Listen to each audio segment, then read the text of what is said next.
Better make it quick, kiddo. In 5 minutes, this place is becoming a Starbucks. This is coffee.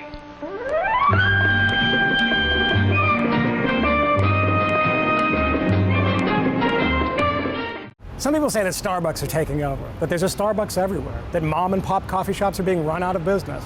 But is this really true? Critics have demanded that the company be zoned out of neighborhoods, that legislation is needed to prevent a corporate coffee takeover. But in the past year, Starbucks' stock price hit a 5-year low, and it recently announced it was closing 7% of its American stores. And Starbucks isn't alone. Once mighty chain stores like Blockbuster, Circuit City, and even Walmart have experienced a decline in profits and a rise in store closures. Before America surrendered to the venti Americano, the skinny chai, and the soy latte, ours was a country that ran on coffee crystals and powdered cappuccino. Brewed into a beverage that is consumed in the hundreds of millions of cupfuls each day. Random Swedes coaxed American housewives into brewing pots of delicious canned coffee. Well, as one committee member to another, maybe you should try Folger's coffee.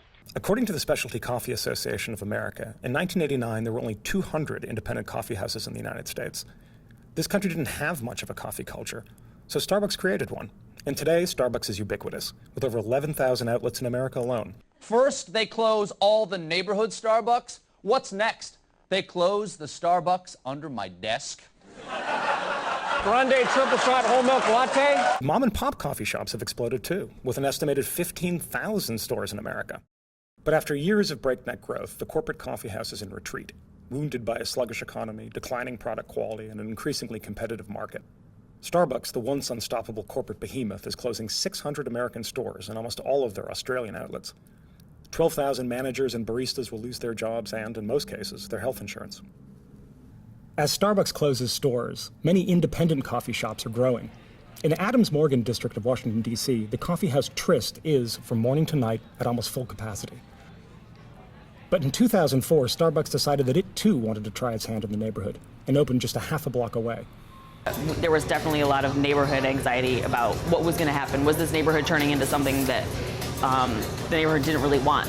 Our preparation for them coming in was to kind of step up our operation. Like, we knew that we were going to have a competitor, and competition is good, so it just forces you to heighten your own policies, procedures, products, things like that. So it actually was good for us. Many independent coffee shops have realized that specialization and local touch are the best ways to outflank Starbucks. It's the people that work here is really what it comes down to, and the quality of our products. We don't have push-button machines. We have really well-trained baristas who care about what they're doing. And the formula seems to be working. This will be Tryst's 4th store. Other local coffee houses are seeing similar growth. Neither the Seattle coffee giant nor its competitors are likely to disappear anytime soon.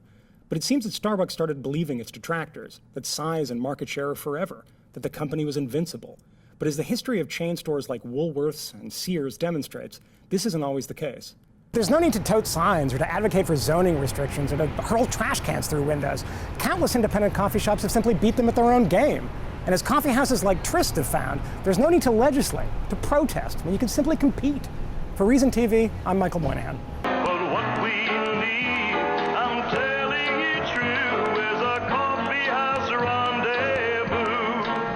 Damn you, mom and pop coffee stores, for forcing Starbucks out of business.